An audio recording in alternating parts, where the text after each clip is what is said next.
नमस्कार मित्रांनो, तुमचं पुन्हा एकदा स्वागत आहे आपल्या चॅनलच्या एका नवीन व्हिडिओमध्ये। तर मित्रांनो, आज आपल्या गौराई मातेचं ज्येष्ठ पूजन झालेलं आहे आणि आज आम्ही चाललेलो संध्याकाळी आरती करण्यासाठी। तर इकडे आमची आहे आजीबाई आणि ह्या आहेत इकडे दुसऱ्या आजीबाई।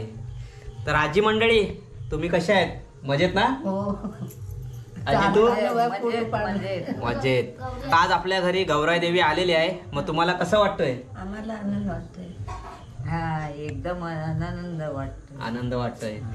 तर मग आज तुम्हाला असं वाटत असेल की आजीबाईंबरोबर आज व्हिडिओ का चालू केलाय। रात्री सुद्धा एक एक करून आपला पूर्ण घर असा भरणार आहे। तर आता आम्ही चाललो आरती करण्यासाठी। तर गणपती बाप्पाची सुद्धा आरती होणार आणि मग नंतर आपल्या घरी सुद्धा गौराई मातेची आरती करण्यासाठी सगळी मंडळी येणार आहेत। तर मग आजचा व्हिडिओ हा खास आरतीचा व्हिडिओ असणार आहे। इथेच थांबा, मग आम्ही आलोच आरतीला। हो. आजी, आपली गौराई मातेचा मुकुट सुद्धा नवीन आहे ना? हो, नवीन. हो. तर आता आम्ही आमच्या घरामधली मंडळी सगळी चाललेलो आहोत आरतीसाठी। ती बघा तिकडे आरती चालू झालेली आहे। हे चला पटापट। रवीना कुठे गेली? हे रवीना, चल, कुठे आहे? आरती चालू झाली रवीना। रवीना बघा अजून तयार होते। चला, आरतीचा आवाज तुम्हाला तिकडे येतोय।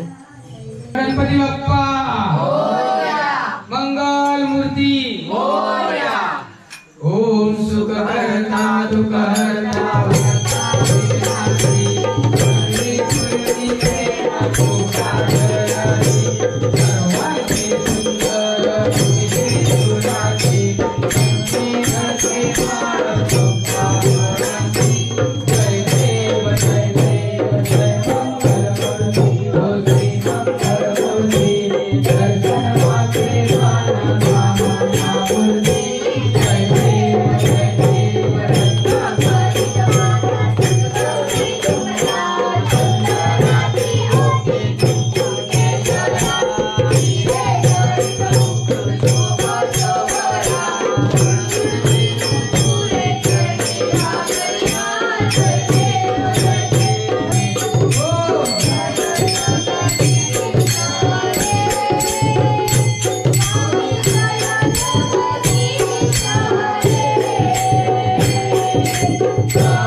आजची आरती मंडळी कशी झाली?